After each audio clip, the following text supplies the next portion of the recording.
Okay, तो integration में next हम लोग एक मेथड देखते हैं जिसको हम लोग बोलेंगे इंटीग्रेशन यूजिंग पार्शियल फ्रैक्शन। तो इसमें हम लोगों का एम क्या रहेगा कि अगर मान लो मेरे को कुछ इस टाइप का एक्सप्रेशन है, ठीक है, इसका इंटीग्रल निकालना है।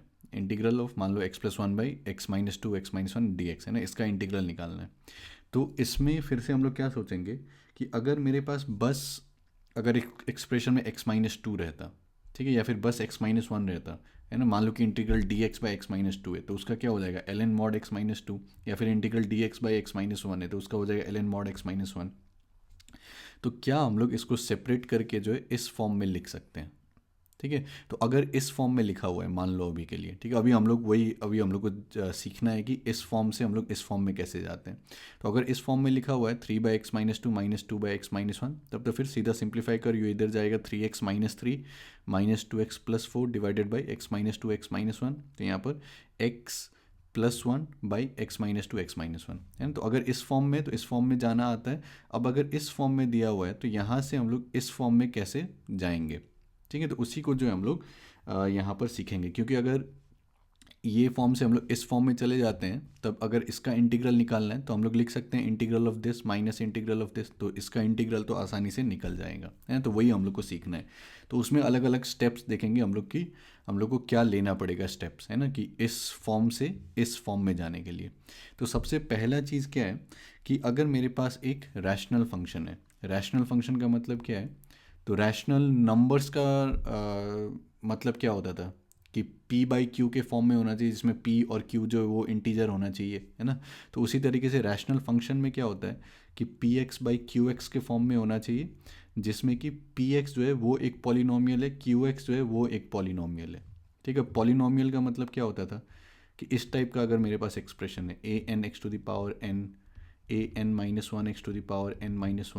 है ना, a n-2 x⁻n-2 so on up to a1x plus let's say a0, है ना, जिसमें कि a1 a2 a3 a0 a1 a2 a3 so on up to an, ये सारे कांस्टेंट हैं, रियल कांस्टेंट्स हैं। और फिर ये an जो है नॉट इक्वल टू ज़ीरो है ना, मतलब कि ज़ीरो नहीं है ये, तब फिर ये हाईएस्ट डिग्री होगा तो इसको जो है हम लोग n डिग्री पॉलिनोमियल कहते हैं, ठीक है। तो मान लो कि जैसे 2x³ प्लस 3x+4 इस टाइप का है, तब फिर ये क्या हो गया, पॉलिनोमियल हो गया, और इसका डिग्री क्या हो गया यहाँ पर 3 हो गया, है ना। तो इसी तरीके से अगर मेरे पास दो पॉलिनोमियल्स है, एक मान लो px है एक qx है, और दोनों का जो है हम लोग यहाँ पर इस टाइप से डिवीजन ले रहे हैं, फ्रैक्शन ले रहे हैं इस फॉर्म में, है ना, जिसमें कि qx ऑब्वियसली जीरो नहीं होना चाहिए, ठीक है। तो ये जो भी हमारे पास है फंक्शन, तो इसको जो हम लोग रैशनल फंक्शन कहते हैं, ठीक है। अब इसमें नेक्स्ट चीज़ क्या है कि इसको हम लोग या तो प्रॉपर बोल सकते हैं या फिर इम्प्रॉपर बोल सकते हैं। तो प्रॉपर हम लोग कब बोलेंगे, जब अगर ये जो न्यूमरेटर में है मेरा पी एक्स, ठीक है, उसका डिग्री जो है वो अगर ये डिनोमिनेटर में जो भी है क्यू एक्स उससे अगर कम है, ठीक है, तब फिर हम लोग इसको प्रॉपर बोलेंगे, ठीक है। If the degree of P x is less than the degree of Q x. Degree मतलब कि जो भी पॉलिनोमियल लिखा हुआ है इस टाइप से, तो जो भी हाईएस्ट यहाँ पर डिग्री रहेगा, है ना, जैसे इसका डिग्री क्या हो गया 3। तो न्यूमरेटर में जो भी पॉलिनोमियल लिखा है हुआ है उसका जो डिग्री होगा वो अगर जो डिनोमिनेटर में लिखा है उसके डिग्री से वो लेस है, ठीक है, तब फिर जो है हम लोग ये फंक्शन को जो हम लोग प्रॉपर बोलेंगे, ठीक है।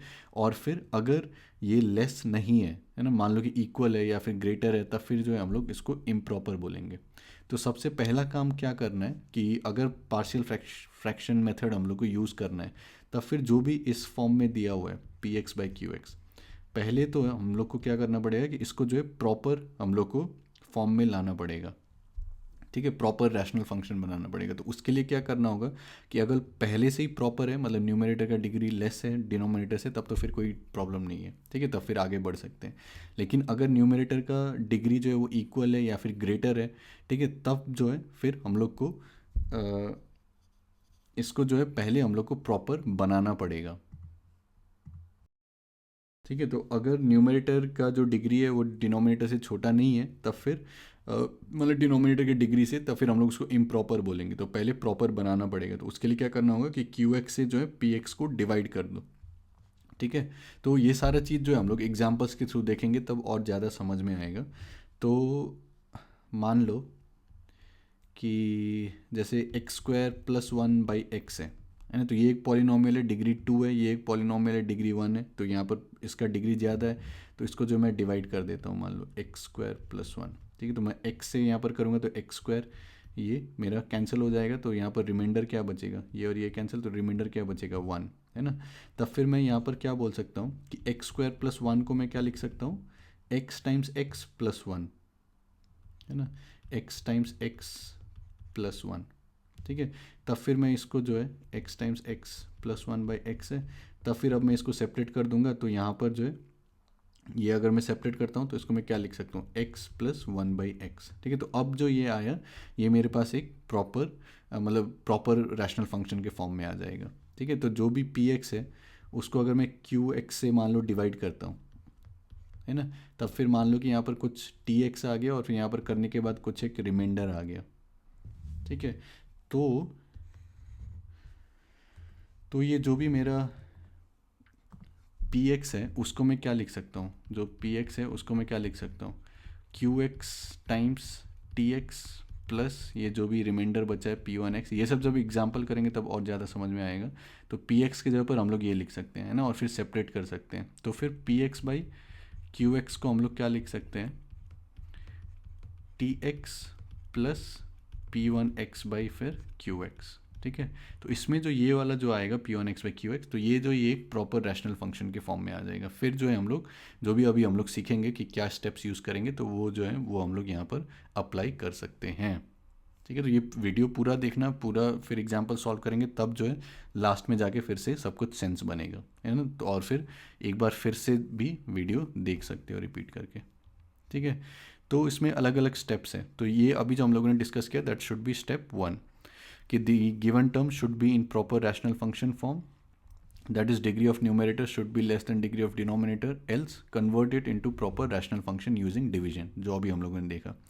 इसके बाद नेक्स्ट हम लोग का स्टेप क्या है कि अगर एक बार प्रॉपर रैशनल फंक्शन है, ठीक है, मान लो कि ये एग्जांपल हम लोग देख रहे हैं, तो यहाँ पर क्या है कि ये एक पॉलिनोमियल है, यहाँ पर पॉलिनोमियल है, तो यहाँ पर डिग्री क्या है 3, यहाँ पर डिग्री क्या है, तो डिग्री यहाँ से क्या आएगा एक्स स्क्वायर आएगा, यहाँ से एक्स क्यूब आएगा, दोनों को मल्टीप्लाई करेंगे तो x⁵ आएगा, तो डिग्री इसका 5 है, डिग्री इसका 3 है, तो प्रॉपर रैशनल फंक्शन के फॉर्म में है, ठीक है। तब फिर हम लोग आगे का सोच सकते हैं। तो अब आगे में क्या करेंगे कि जैसे ये x-2 होल स्क्वायर है यहाँ पर, ठीक है, तो इसके करिस्पॉन्डिंग राइट हैंड साइड में हम लोग टर्म्स क्या लिखेंगे, एक तो हम लोग लिखेंगे a1/x-2 प्लस फिर a2/x-2 का स्क्वायर, ठीक है, क्योंकि यहाँ पर स्क्वायर था तो एक बार बस x-2 और फिर एक बार स्क्वायर के साथ। अगर x-1 क्यूब है तो फिर एक बार a3x-1 plus a4/x-1 whole square plus a5/x-1 whole cube, ठीक है। तो यहाँ पर वही बोल रहा है कि corresponding to x-b to the power k term in the denominator there should be k terms in the right hand side as follows. तो जैसे यहाँ पर x-2 स्क्वायर था तो a1/x-2 प्लस a2/x-2 स्क्वायर है, तो अगर x- जो भी beta to the power k होता तब फिर यहाँ पर क्या आता है a1/x-बीटा प्लस a2/x-बीटा स्क्वायर प्लस a3/x-बीटा cube plus so on up to ak/x-बीटा टू द पावर k, ठीक है, जिसमें ये a1 a2 a3 ये सारे जो ये कॉन्स्टेंट्स हैं, ठीक है। अगर पहली बार सुन रहे हो तो ये सब चीज़ अजीब लग रहा होगा, लेकिन जब एग्जाम्पल देखेंगे तब सारा चीज़ जो है वो सेंस बनेगा, ठीक है। और यहाँ पर ये a4 जो है, और यहाँ पर जैसे ये दो कॉन्स्टेंट्स लिया मैंने a1 a2, ठीक है, इसके करस्पॉन्डिंग, और फिर इसके लिए 3 कांस्टेंट लेना था तो a3 a4 a5 बोल दिए यहाँ पर हम लोगों ने, ठीक है। अभी एग्जाम्पल जब देखेंगे तब और सेंस बनेगा। और फिर सिमिलरली तो यहाँ पर क्या था, ये सारे लीनियर टर्म्स थे, है ना, तो लीनियर टर्म्स के लिए हम लोग बस यहाँ पर कांस्टेंट लिख रहे हैं, a1 लिख रहे हैं, a2 लिख रहे हैं, a3 लिख रहे हैं। लेकिन अगर नीचे में मान लो क्वाड्रेटिक आ जाएगा, ठीक है, लीनियर की जगह पर जो है क्वाड्रेटिक टर्म आ गया, तब फिर हम लोग क्या करेंगे कि क्वाड्रेटिक के करस्पॉन्डिंग जो है हम लोग ऊपर वाला जो भी यहाँ पर कांस्टेंट हम लोग जैसे a1 ले रहे थे तो उसके करस्पॉन्डिंग हम लोग यहाँ पर a1 प्लस b1x लेंगे, ठीक है। तो जैसे मान लो कि डिनोमिनेटर में कुछ भी इस टाइप से टर्म रहता है, एक ax² plus bx plus c और इसका होल क्यूब इस टाइप से अगर रहता, ठीक है, तब फिर हम लोग क्या लेते हैं यहाँ पर कि a1 प्लस b1x, है ना, फिर एक बार ये क्वाड्रेटिक को लिख दिया ax² plus bx plus c, ठीक है। फिर उसके बाद a2 प्लस b2x, फिर से एक बार ये क्वाड्रेटिक लिख दिया स्क्वायर के साथ, फिर उसके बाद a3 प्लस b3x और फिर क्वाड्रेटिक लिख दिया यहाँ पर क्यूब के साथ। ठीक है, तो इस टाइप से हम लोग लेते हैं, फिर हम लोग को फिगर आउट करना पड़ता है कि ये सारे कॉन्स्टेंट्स क्या हैं। ठीक है, तो अभी के लिए डरो मत, अभी हम लोग जब एग्जाम्पल देखेंगे तब सब कुछ समझ में आएगा। ठीक है, तो फिर जब इस टाइप से लिख दिया, फिर इसके बाद क्या करना पड़ेगा कि हम लोग को यहाँ पर सिंप्लीफाई करना पड़ेगा सारा एलसीएम वगैरह लेके, और फिर उसके बाद जो भी यहाँ पर करस्पॉन्डिंग पावर्स आएंगे, जैसे एक्स क्यूब रहेगा तो यहाँ पर भी कुछ एक्स क्यूब की टर्म्स वगैरह आएंगे, तो वो सारे कोएफिशिएंट्स को जो है हम लोग को कंपेयर करना पड़ेगा और वहाँ से जो है कांस्टेंट का वैल्यू निकालना पड़ेगा। ठीक है, तो एक बार फिर से हम लोग एक बार एग्जाम्पल देखते हैं, फिर जो है ये वाला पार्ट जो है फिर से आप लोग आके रिविजिट कर सकते हो। तो मान लो मेरे पास ये है integral 3x minus 2 by x plus 1 whole square times x plus 3। ठीक है, तो अब यहाँ पर पहले ये चेक करो कि ये प्रॉपर है कि नहीं। ठीक है, प्रॉपर रैशनल फंक्शन है कि नहीं। तो इसका डिग्री क्या है न्यूमरेटर का 1, डिनोमिनेटर का डिग्री क्या है, तो यहाँ से एक्स स्क्वायर आएगा, यहाँ से एक्स आएगा, दोनों को मल्टीप्लाई करेंगे एक्स क्यूब, तो डिनोमिनेटर का डिग्री 3 है ना, तो फिर ये प्रॉपर है, मतलब कि हम लोग पार्शियल फ्रैक्शन वाला मेथड यूज़ कर सकते हैं। तो उसके लिए क्या करना पड़ेगा, तो ये जो भी यहाँ पर लिखा हुआ है 3x माइनस 2, ठीक है, 3x minus 2 by x plus 1 का whole square times x plus 3। ठीक है, तो इसको हम लोग क्या लिख सकते हैं कि यहाँ पर x प्लस 1 होल स्क्वायर है, तो इसके करस्पॉन्डिंग कितने टर्म्स आएंगे, एक आएगा x प्लस 1 के साथ, तो a बाई एक्स प्लस 1, फिर एक आएगा x प्लस 1 होल स्क्वायर के साथ, तो let's say b by x plus 1 का होल स्क्वायर, और फिर ये x प्लस 3 है बस, तो फिर c बाई एक्स प्लस 3। ठीक है, तो इस फॉर्म में हम लोगों ने लिख दिया। तो अभी हम लोग का अब काम है कि ये a b और c का जो वैल्यू है वो हम लोग कैसे डिटरमाइन करें। ठीक है, तो इसके लिए शॉर्टकट भी है, तो उसको हम लोग थोड़ी देर बाद देखेंगे। पहले जो है नॉर्मल प्रोसेस देख लेते हैं। तो नॉर्मल प्रोसेस क्या है कि सिंपल यहाँ पर एलसीएम वगैरह लो, सिंप्लीफाई करो, तो एलसीएम क्या आएगा x plus 1 whole square times x plus 3, है ना। तो फिर यहाँ पर क्या मल्टीप्लाई करना पड़ेगा हम लोग को, a टाइम्स एक्स प्लस 1 और फिर एक्स प्लस 3, है ना। मतलब कि यहाँ पर क्या हो रहा है कि ये 3x minus 2 by x plus 1 का whole square times x plus 3। ठीक है, और फिर यहाँ पर अगर मैं एलसीएम लेता हूँ तो यहाँ पर क्या आएगा x plus 1 whole square times x plus 3। I hope आप लोग को ये सिंप्लीफाई वगैरह करना आता होगा। तो a के साथ यहाँ पर एक्स प्लस 1 आ गया, तो फिर हम लोग को क्या लेना पड़ेगा, और एक एक्स प्लस 1 लेना पड़ेगा, और फिर एक्स प्लस 3। ठीक है, b के साथ एक्स प्लस 1 होल स्क्वायर पहले से, तो b के साथ बस एक्स प्लस 3 लेना पड़ेगा, और फिर c के साथ एक्स प्लस 3 है, तो एक्स प्लस 1 का होल स्क्वायर यहाँ पर लेना पड़ेगा। ठीक है, इसके बाद इसको हम लोग कैंसिल कर सकते हैं, इसको कैंसिल कर सकते हैं। ऑब्वियसली जब भी इस टाइप से कैंसिल कर रहे हैं तो हमेशा ये ध्यान में रखना पड़ेगा कि 0 0 को हम लोग कैंसिल नहीं कर रहे हैं, है ना। तो फिर x should not be equal to -3, x should not be equal to -1, तो वो सब तो यहीं पर बाय डिफ़ॉल्ट समझना चाहिए, क्योंकि अगर x -1 हो जाता है तो ये एक्सप्रेशन अनडिफाइंड हो जाएगा, x -3 हो जाएगा तो अनडिफाइंड हो जाएगा, है ना। तो इस स्टेप के बाद जो है हम लोग ये लिख सकते हैं कि 3x minus 2 is equal to a times x plus 1 x plus 3 plus b times x plus 3 plus c times x plus 1 का होल स्क्वायर। ठीक है, अब अगर हमारे पास इतना चीज़ आ गया तब फिर हम लोग क्या कर सकते हैं, अब इसको एक्सपैंड करो सारे को, है ना। तो यहाँ से क्या आएगा, यहाँ से एक्स स्क्वायर आएगा। ठीक है, फिर अगर मैं यहाँ पर एक्सपैंड करता हूँ तो यहाँ से एक्स स्क्वायर आएगा, तो यहाँ से एक्स स्क्वायर का कोफिशिएंट क्या आएगा a, और यहाँ से c, तो a plus c x square. ठीक है, फिर x का देखो तो यहाँ से 3x आएगा प्लस x, 4x आएगा, मतलब कि 4ax आएगा यहाँ से। ठीक है, तो x के करस्पॉन्डिंग वो 4a लिख दिया, फिर यहाँ से bx है तो फिर b को यहाँ पर लिख दिया, फिर उसके बाद यहाँ से 2cx है ना, तो 2c को यहाँ पर लिख दिया। ठीक है, तो एक साथ जो है x का सारा कोएफिशिएंट लिख दिया। फिर यहाँ से कांस्टेंट क्या आएगा 3a प्लस 3b प्लस फिर यहाँ पर c, है ना, तो plus 3a plus 3b plus c। ठीक है, तो ये मेरा एक्स स्क्वायर का कोफिशिएंट हो गया, ये एक्स का हो गया, ये मेरा कांस्टेंट टर्म हो गया। तो दोनों साइड अब कंपेयर कर सकते हैं, तो यहाँ पर एक्स स्क्वायर का कोफिशिएंट क्या है 0, तो a plus c should be equal to 0, तो यहाँ से आ गया a should be equal to -c, ये एक इक्वेशन आ गया। ठीक है, फिर x का कोफिशिएंट क्या है 4a plus b plus 2c, this is equal to यहाँ पर 3, है ना, x के कोफिशिएंट के साथ, तो ये दूसरा एक इक्वेशन आ गया। तो यहाँ पर अगर a को -c डाल सकते हो, तब फिर -4c प्लस 2c, तो -2c, तो b minus 2c equal to 3, ये दूसरा इक्वेशन आ गया। फिर 3a plus 3b plus c, तो ये कांस्टेंट है, तो this should be equal to -2।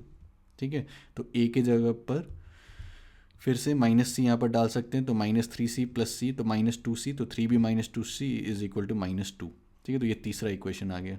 तो ए बी सी तीन अननोन्स हैं, तो तीनों इक्वेशन से मतलब हम लोग सॉल्व कर सकते हैं। तो यहाँ पर बस बी सी है ना, तो दो इक्वेशन से दो अननोन्स है, तो दोनों को सॉल्व करो। ठीक है, -2c है, -2c है, तो दोनों को सब्ट्रैक्ट कर सकते हो।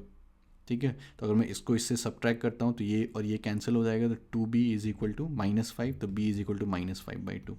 तो b जैसे ही आ गया, तो b को चाहे तो यहाँ पर डाल दो है ना, तो वहाँ से c आ जाएगा मेरा, और फिर a is equal to -c, तो वहाँ से a का वैल्यू आ जाएगा। ठीक है, तो अब ये करने के बाद अब क्या हो गया कि इसको जो है इसका इंटीग्रल निकालना है ना। तो इसका इंटीग्रल को हम लोग क्या लिख सकते हैं, दिस इंटीग्रल अगर निकालना है तो दिस इज इक्वल टू इसका इंटीग्रल dx है ना, दिस इंटीग्रल dx, फिर ये इंटीग्रल dx। तो यहाँ पर a का वैल्यू क्या आया 11/4, तो 11/4 इंटीग्रल 1/x+1 dx। ठीक है, b का वैल्यू -5/2, तो -5/2 इंटीग्रल dx/x+1 का होल स्क्वायर। फिर c का -11/4, तो -11/4 इंटीग्रल dx/x+3। ठीक है, तो ये खुद से करो तब समझ में आएगा। तो अब ये इंटीग्रल तो मेरे को पता है ln mod x+1 है, तो यहाँ से सीधा ln mod x+1। अब यहाँ पर integral x+1 to the power -2। ठीक है, तो x+1 टू द पावर -2+1/-2+1। ठीक है, तो ये क्या है, integral x+1 to the power -2 है ना, तो इसको हम लोग क्या लिख सकते हैं, x+1 टू द पावर -1/-1। ठीक है, तो यहाँ पर माइनस, तो माइनस माइनस ये प्लस लिखना चाहिए था यहाँ पर। ठीक है, फिर -11/4 ln mod x+3 यहाँ से। ठीक है, प्लस c, तो ये हमारा इंटीग्रल का वैल्यू हो गया। ठीक है, तो आई होप समझ में आया होगा यहाँ पर आप लोगों को ये करने का तरीका, नहीं तो एक बार फिर से देख लो, खुद से करो तब समझ में आएगा। ठीक है, अब इसमें एक थोड़ा सा शॉर्टकट भी है ये a b और c का वैल्यू निकालने का। ठीक है, तो शॉर्टकट क्या है, शॉर्टकट क्या है कि थोड़ा सा दिमाग बस अगर दूसरे तरीके से सोचोगे तो थोड़े आसानी से हम लोग निकाल सकते हैं। तो यहाँ पर हम लोग क्या सोच सकते हैं कि ये क्या है, इक्वेशन है मेरा है ना, तो यहाँ पर एक तो तरीका ये हो गया कि एक्स स्क्वायर के कोफिशिएंट को कंपेयर करो, एक्स को कंपेयर करो, कांस्टेंट को कंपेयर करो, फिर ए बी सी तीन अननोन है, तीन इक्वेशंस आ रहा है, वहाँ से सॉल्व कर लिया। या फिर हम लोग क्या सोच सकते हैं कि ये तो हर x के वैल्यू के लिए ये सारा जो है सेटिस्फाई करना चाहिए है ना, तो इसका मतलब क्या होना चाहिए, क्योंकि हम लोग आइडेंटिटी लिख रहे हैं यहाँ पर। ठीक है, तो इसका मतलब क्या होना चाहिए कि x का मैं कोई भी अगर वैल्यू डाल दूँ तो उसके लिए ये इक्वेशन सेटिस्फाई होना चाहिए। ठीक है, तो अगर मैं x का कोई एक वैल्यू डालता हूँ तो उसके लिए ए बी सी में एक इक्वेशन आएगा, फिर x के लिए और एक वैल्यू डालो तो उसके लिए ए बी सी में दूसरा इक्वेशन आएगा, फिर x का तीसरा वैल्यू डालो ए बी सी में तीसरा इक्वेशन आएगा। तो तीन अननोन्स, तीन इक्वेशंस, वहाँ से फिर से ए बी सी का वैल्यू निकाल सकते हो, वो एक तरीका है। ठीक है, तो अब ये जो वैल्यूज़ डालेंगे हम लोग, तो वो हम लोग वैल्यू जो डालेंगे तो उसको थोड़ा सा बुद्धिमानी के साथ डाल सकते हैं, ताकि हम लोग को जो भी कैलकुलेशन है वो आसान हो जाए। ठीक है, तो इस स्टेप में अगर सोचोगे, अगर मैं x का वैल्यू -3 डाल देता हूँ, ठीक है, अगर मैं x का वैल्यू -3 डाल देता हूँ तब फिर वो क्या होगा कि ये मेरा जीरो हो जाएगा है ना, क्योंकि -3 + 3 ये टर्म जीरो हो जाएगा, यहाँ पर भी ये जीरो हो जाएगा, तो ये जीरो हो जाएगा, ये जीरो हो जाएगा, यहाँ पर नॉन जीरो आएगा, यहाँ पर नॉन जीरो, या फिर जो भी है ना, तो c का वैल्यू मेरे को आ जाएगा। तो c का वैल्यू क्या आ जाएगा, अगर मैं -3 डालता हूँ तो फिर -9 -2। ठीक है, तो -11 है ना, तो ये जीरो और फिर c टाइम्स, फिर ये -3 + 1, तब फिर ये -2 का स्क्वायर 4 है ना, तो c के आ गया -11/4। तो अगर इस स्टेप पे मैं डायरेक्टली x को -3 डालता तो c मेरा क्या आ जाता, -11/4। ठीक है, और फिर नेक्स्ट अगर मैं सोचूं, अगर मैं x को -1 डालता हूँ, ठीक है, तब फिर क्या हो जाएगा कि ये वाला टर्म जीरो हो जाएगा, ये वाला टर्म जीरो हो जाएगा, तो वहाँ से b का वैल्यू निकल जाएगा। तो अगर x को -1 डालते हैं तब फिर यहाँ पर क्या आएगा, -3 -2 -5। ठीक है, फिर ये जीरो हो गया, और फिर b को जो है यहाँ पर -1 + 3, तो ये 2 आ जाएगा, तो b के आ गया -5/2। ठीक है, और फिर ये तो ज़ीरो है ही, तो यहाँ से b का वैल्यू आ गया, c का वैल्यू आ गया, तो यहाँ पर जो है मैं b का वैल्यू लिख सकता था -5/2 सीधा है ना, -5/2, और फिर c का वैल्यू मैं लिख सकता था -11/4। ठीक है, तो b का आ गया, c का आ गया। अब इसके साथ, अब इसके बाद जो है बस x का कोई एक ऐसा वैल्यू डालो है ना, और फिर वहाँ से a का वैल्यू कैलकुलेट कर लो। ठीक है। तो ये थोड़ा सा शॉर्टकट है, ठीक है। तो इसी को जो है मैंने यहाँ पर लिखा है। तो इसमें हम लोग क्या कर सकते हैं कि जैसे ये 3x minus two by x plus one whole square times x plus three, ठीक है। तो a by x plus one plus b by x plus one whole square plus c by x plus three. तो जैसे ही हम लोग ये लिख रहे हैं तो इसमें ये जो x plus one whole square है ना, मतलब कि ये बड़ा पावर है, तो इसका कोएफिशिएंट जो है हम लोग डायरेक्टली निकाल सकते हैं अगर मैं x को -1 डाल देता हूँ और यहाँ पर ये जो भी एक्सप्रेशन है उसको इवेलुएट कर लो, ठीक है। तो ये जो भी एक्सप्रेशन बचा है ना x को -1 डालने के बाद, तो यहाँ पर क्या आएगा -3 -2, तो फिर -5 डिवाइडेड बाई फिर ये 3 -1 2, है ना। तो ये जो भी आया ये मेरा ये x प्लस वन का होल स्क्वायर का जो कोएफिशिएंट है वो आएगा b, है ना। b is equal to -5/2। और ये ऐसा क्यों हो रहा है, -1 डालने पे क्यों आ रहा है, तो वो यहाँ से समझ सकते हो, ठीक है। अगर मैं -1 डालूंगा तो ये टर्म भी जीरो हो जाएगा, ये टर्म भी जीरो आ जाएगा, तो b का सीधा सीधी जो कोएफिशिएंट है वो मेरे पास यहाँ पर आ जाएगा, मतलब वैल्यू जो है वो आ जाएगा, ठीक है। इसी तरीके से जब मैं ये चीज़ लिख रहा हूँ ये एक्सप्रेशन को, तो अगर x प्लस थ्री है तो इसका जो कोएफिशिएंट चाहिए मेरे को, तो उसके लिए अगर मैं -3 डाल देता हूँ और x प्लस थ्री को छोड़ के बाकी जो भी बचा है एक्सप्रेशन उसमें -3 डाल के वैल्यू इवेल्यूएट कर लो, तो वही जो है मेरा x प्लस थ्री का जो यहाँ पर कोएफिशिएंट आएगा उसका वैल्यू आ जाएगा। तो -3 अगर मैं डालता हूँ तो -9 -2 -11 और फिर -3, तो ये 4 हो जाएगा, ठीक है। तो ये जो ये मेरा c का वैल्यू आ जाएगा।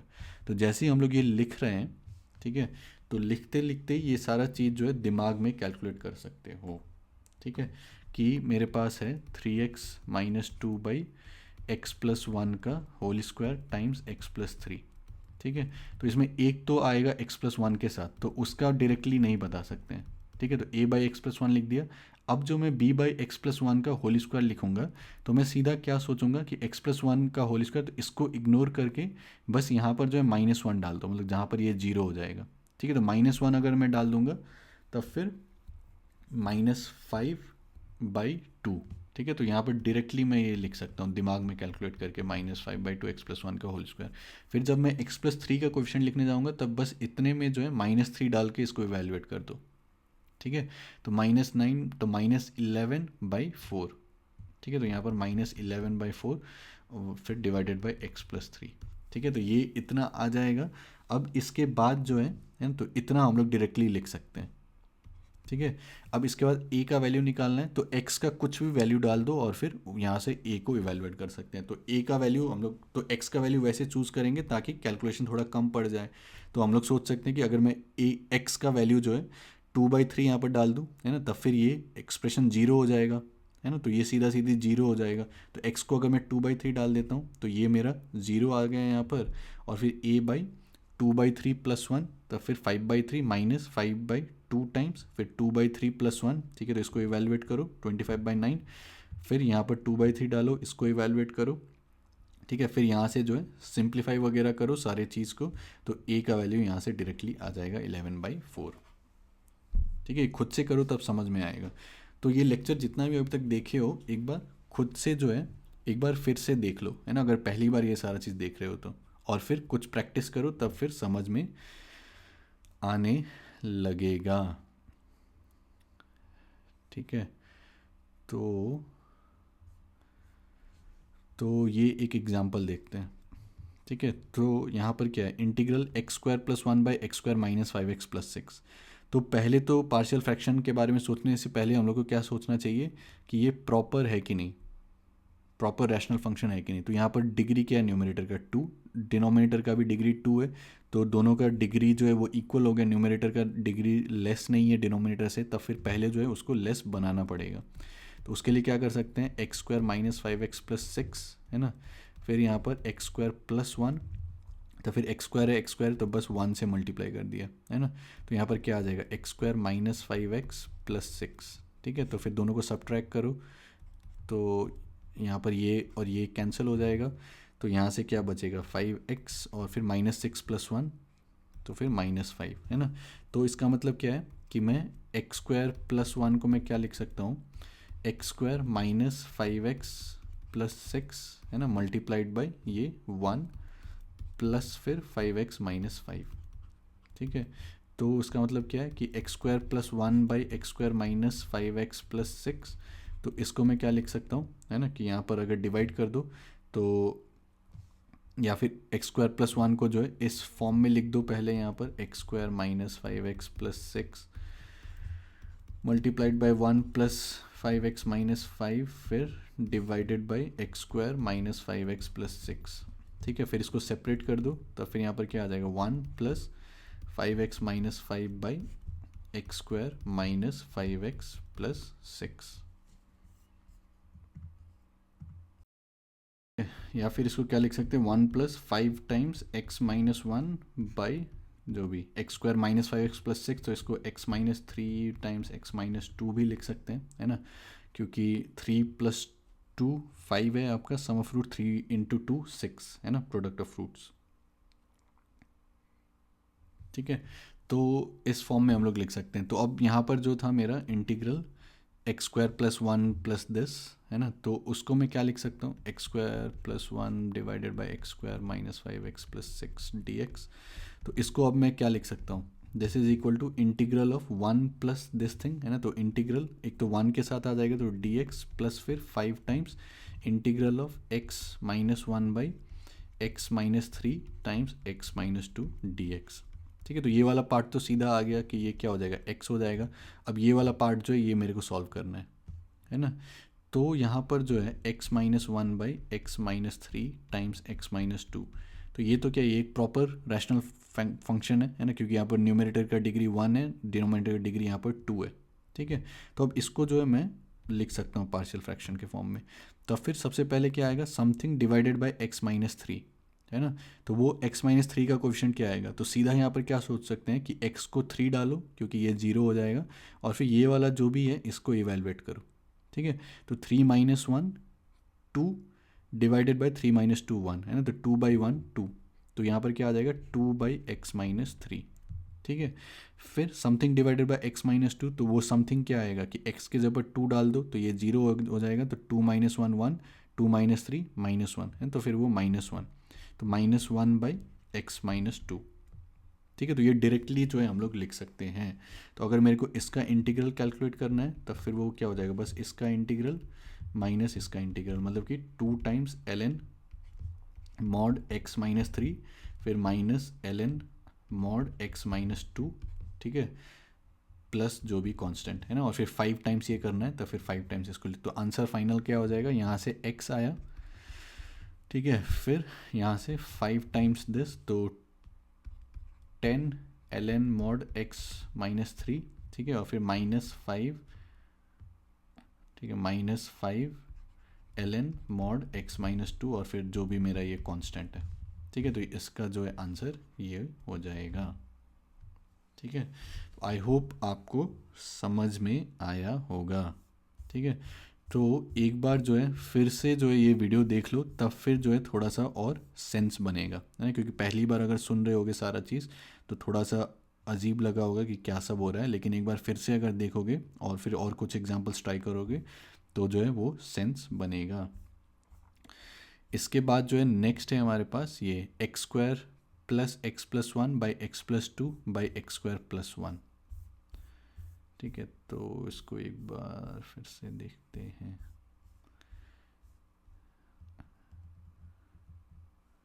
ठीक है, तो ये जितना प्रैक्टिस करोगे उतना और कंफर्टेबल होते जाओगे। तो अगर एक बार में ये चीज़ सारा चीज़ समझ में नहीं आया होगा तो एक बार फिर से जो है वीडियो देख लो। तो मान लो ये क्वेश्चन करना है, ठीक है, तो x square plus x plus 1 divided by x plus 2 times x square plus 1। ठीक है, तो इसको कैसे सोचोगे, पहले तो प्रॉपर है कि नहीं, तो यहाँ पर न्यूमरेटर का डिग्री क्या है 2, यहाँ पर न्यूमरेटर डिग्री 2 टाइम्स ये x करेंगे तो क्यूब आ जाएगा यहाँ पर, तो डिनोमिनेटर का डिग्री 3 है ना, तो न्यूमरेटर का लेस है तो ये प्रॉपर है। ठीक है, तो इसका मतलब हम लोग इसको कैसे लिख सकते हैं कि मतलब एक तो इसके साथ आएगा x प्लस 2 के साथ, तो इसके कोफिशिएंट निकालने के लिए हम लोग क्या कर सकते हैं कि सीधा माइनस 2 डाल दो यहाँ पर, है ना, और ये एक्सप्रेशन इवेलुएट कर लो, तो क्या आएगा माइनस 2 का स्क्वायर 4 फिर माइनस 2 प्लस 1 डिवाइडेड बाई फिर यहाँ पर बस ये है ना, माइनस 2 का स्क्वायर 4 प्लस 1 5, तो 4 माइनस 2 2 प्लस 1 3 3 बाई 5। ठीक है। तो यहाँ पर क्या लिख सकते हैं हम लोग, 3/5 x+2, ठीक है। तो ये आ गया। अब ये क्योंकि एक क्वाड्रेटिक है यहाँ पर, है ना, x² + 1, ठीक है। तो इसके करस्पॉन्डिंग हम लोग को यहाँ पर क्या लिखना पड़ेगा, और इसको जो है हम लोग फैक्टराइज भी नहीं कर सकते क्योंकि ये ज़ीरो तो होगा नहीं, है ना, रियल वैल्यूज़ के लिए। तो इसके करस्पॉन्डिंग जो है हम लोगों को सम bx+c डिवाइडेड बाई x² + 1 ये लिखना पड़ेगा, ठीक है। उसके बाद नॉर्मल तरीके से जैसे हम लोग करते आ रहे हैं वैसे हम लोग को सॉल्व करना पड़ेगा। तो x² + x+1 है, डिवाइडेड बाई ये है x+2 x² + 1। तो यहाँ पर अगर लिखेंगे तो क्या आएगा, 3 टाइम्स x² + 1 प्लस फिर bx+c, है ना, और फिर 5x + 10 लिख देते हैं सीधा इसको, ठीक है। फिर डिवाइडेड बाय, अच्छा अच्छा अच्छा अच्छा अच्छा, तो यहाँ पर थोड़ा काट कुट करने में मुश्किल रहेगा, तो इसको जो है हम लोग अभी के लिए बस ऐसे ही लिखते हैं, ठीक है। इसको जो अलग से यहाँ पर 3/5 लिखते हैं, ठीक है। तो यहाँ पर क्या आ जाएगा, 3/5, है ना, और फिर ये x² + 1 आएगा इधर से, और फिर प्लस bx+c, ठीक है, और फिर यहाँ से x+2, ठीक है। तो यहाँ पर क्या आ जाएगा, x+2 x² + 1, ठीक है। तो इसको जो है कैंसिल आउट करने में आसान है, ठीक है। तो फिर हम लोग क्या लिख सकते हैं, x² + x+1 this is equal to 3/5 x² + 1, और फिर यहाँ से अब और सिंप्लीफाई करो, है ना, तो bx² आएगा यहाँ से, ठीक है। और फिर क्या आएगा, 2bx आएगा प्लस cx आएगा, तब फिर 2b + c टाइम्स x लिख सकते हैं, प्लस 2c आएगा, ठीक है। तो यहाँ पर क्या लिख सकते हैं, x² + x+1 this is equal to, अब x² वाले को एक साथ लिख दो, तो 3/5 + b, है ना, तो दिस टाइम्स x², और फिर x वाले को लिख दो, तो plus 2b + c times x, और फिर सारे कॉन्स्टेंट्स को लिख दो। तो 3/5 यहाँ से आ रहा है ना, 3/5 यहाँ से आ रहा है, प्लस 2c, ठीक है। तो अब दोनों साइड को कंपेयर करो, तो पहले तो c सीधा यहाँ से आ जाएगा ना अगर ये दोनों को लेंगे, या फिर b का भी वैल्यू यहाँ से आ जाएगा। तो 3/5 + b should be equal to 1, तो b should be equal to 1 - 3/5 या फिर 2/5, ठीक है। तो b का वैल्यू आ गया 2/5, और फिर c का अगर चाहिए तो इसको और इसको कंपेयर कर सकते हैं। तो 3/5 + 2c इज़ इक्वल टू 1, तो 2c इज़ इक्वल टू 1 - 3/5, मतलब कि 2/5, तो c should be equal to 1/5, ठीक है। तो अब जैसे ही ये आ गया, तब फिर हम लोग जो है b और c का वैल्यू जो है हम लोग यहाँ पर डाल सकते हैं, है ना। तो यहाँ पर अगर डालेंगे तो क्या आ जाएगा, अगर मैं इंटीग्रल को इस टाइप से लिखता हूँ और सेपरेट कर देता हूँ, तो 3/5 इंटीग्रल 1/x+2 dx, ये हमारे पास एक आ जाएगा, और फिर b के जगह पर जो है 2/5, ठीक है। तो 2/5 और फिर 1/5, है ना। तो अगर मैं 1/5 को सीधा बाहर लिखता हूँ, तो 2x+1 डिवाइडेड बाई फिर यहाँ पर x² + 1 dx, ठीक है। तो ये वाला पार्ट तो आ गया, 3/5 ln mod x+2, ठीक है, प्लस 1/5, फिर ये x² + 1 इसका डेरिवेटिव 2x होना चाहिए, है ना, 2x ही होगा, तब फिर मैं इसको सेपरेट करके लिख सकता हूँ 2x/x² + 1 dx, ठीक है, प्लस 1/5, और फिर ये 1 सेपरेट यहाँ पर कर दिया, तो 1/x² + 1 dx, ठीक है। तो ये तो अब क्या हो गया, 3/5 ln mod x+2, यहाँ पर ये फंक्शन है, इसका डेरिवेटिव है यहाँ पर, तो इसको x की तरह सोच सकते हैं, या फिर इसको पहले t लिखो तो ये dt हो जाएगा, तो ये 1/5 ln mod x² + 1 आ जाएगा, ठीक है। और फिर यहाँ पर x² + 1 1/x² + 1 dx है, तो 1/5 tan इनवर्स x + c, ठीक है। तो इस टाइप से आ जाएगा। तो आई होप कि मैंने सारा कैलकुलेशन जो है वो सही किया होगा, तो एक बार फिर से देख लेना, ठीक है। तो लास्ट में जो है हमारे पास कुछ इस टाइप से आ जाएगा, ठीक है। तो सेम ही को मैंने बस यहाँ पर ax + b/x² + 1 लिखा था, प्लस 3/5 यहाँ पर x + 2, ठीक है। तो इस टाइप से जो है हम लोग कर सकते हैं। तो ये जो शॉर्टकट वाला जो पार्ट था, है ना, तो शॉर्टकट वाले पार्ट में क्या है कि कि अगर ये x+1 कुछ इस टाइप से स्क्वायर है ना, तो फिर जब अगर मैं -1 डालता हूँ, है ना, जिसमें कि ये 0 हो जाएगा और फिर बाकी को इवैल्यूएट करता हूँ, तो वो जो कोएफिशिएंट आएगा वो आएगा x+1 होल स्क्वायर के करस्पॉन्डिंग जो भी कोएफिशिएंट रहेगा, है ना, उसका वैल्यू आएगा। ठीक है, तो x+1 के करस्पॉन्डिंग जो रहेगा फिर उसको जो है अलग से जो है इस टाइप से हम लोग को निकालना पड़ेगा। ठीक है, तो थोड़ा सा और प्रैक्टिस करो फिर समझ में आ जाना चाहिए, और एक बार फिर से जो है पूरा वीडियो को देख लो तब फिर समझ में आ जाएगा। ठीक है, और एक फाइनल हम लोग और एक टाइप देखते हैं। तो मान लो कि मेरे पास ये है e⁻x और फिर कोई एक फंक्शन है और इसका मेरे को डेरिवेटिव निकालना है। ठीक है, ddx। तो डेरिवेटिव कैसे निकालते हैं प्रोडक्ट ऑफ फंक्शन का, कि u इंटू इसका डेरिवेटिव प्लस दिस इंटू इसका डेरिवेटिव, तो e⁻x इंटू f'(x) प्लस फिर fx इंटू e⁻x का डेरिवेटिव, तो वो फिर से e⁻x हो जाएगा। तो हम लोग क्या लिख सकते हैं, e⁻x fx। ठीक है, तो ये पूरे का डेरिवेटिव क्या होगा, अगर मैं e⁻x कॉमन लेता हूँ यहाँ से, तो fx प्लस f'(x). ठीक है, तो अगर मैं दोनों साइड को इंटीग्रेट करता हूँ तो यहाँ पर क्या आ जाएगा, इंटीग्रल डेरिवेटिव, तो वो कैंसिल हो जाएगा, तो e⁻x fx। ठीक है,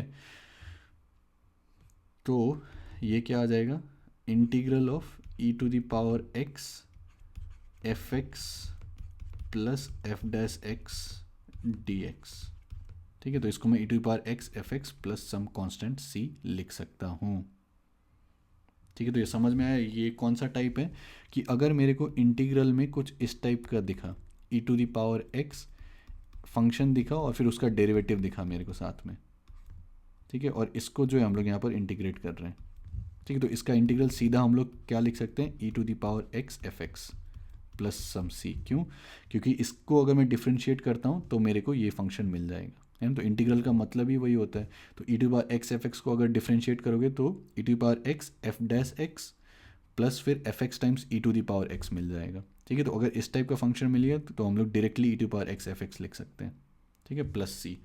तो एक छोटा सा एग्जाम्पल, कि अगर मेरे पास ये है इंटीग्रल e⁻x और यहाँ पर जो है फंक्शन है tan−1x plus 1/1 plus x² dx, तो मेरे को सीधा ये दिख रहा है कि ये fx है, इसका डेरिवेटिव ये है, तो इसको मैं सीधा सीधी ये लिख सकता हूँ e⁻x tan−1x प्लस c, है ना, क्योंकि इसको अगर डिफ्रेंशिएट करोगे तो वो मेरे को ये फंक्शन मिल जाएगा, है ना। आई होप चमक रहा होगा कि e⁻x tan−1x है, इसका अगर डेरिवेटिव लेते हैं तो फिर e⁻x टाइम्स इसका डेरिवेटिव, तो 1/1 प्लस x², है ना, प्लस फिर tan−1x टाइम्स e⁻x का डेरिवेटिव जो कि फिर से e⁻x है, तो e⁻x times tan−1x plus 1/1 plus x²। ठीक है, तो इसका डेरिवेटिव लेने से जो है वो मेरे को ये फंक्शन मिल रहा है ना, तब फिर इसका इंटीग्रल जो है वो ये होना चाहिए। ठीक है, तो इंटीग्रल का अलग अलग टाइप हम लोग देखे हैं। तो अब इसके बाद जो वही जितना प्रैक्टिस करोगे उतना और अच्छा होते रहेगा।